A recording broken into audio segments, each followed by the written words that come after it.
things. I think obviously in residential institutions, children are particularly vulnerable because they are, they're isolated from, family support networks and so on. So there's that isolation.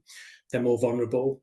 For many years, it was very easy actually for sex offenders to get jobs in residential schools. I mean, it's astonishing when you look back just how easy it was. But we see, we've seen so many cases from the 70s, 80s, even going into the 90s and later, where a sex offender would work in one school, they would be discovered, the school would give them a reference, and they would move on to another institution. So that was almost, that was normalised for many, many years. I think also with fee-paying schools, you've got the particular pressures around reputational protection.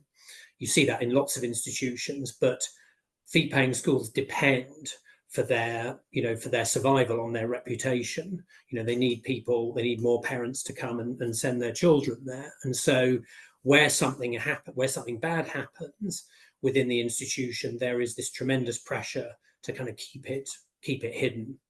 And we saw I was very involved in the IICSA hearings. I represented a large group in IICSA, and many of whom had been in residential institutions, and you just saw that time and time again, that something would be discovered, some abuse that was going on within the institution, and the institutional mindset was to keep it concealed, cover it up.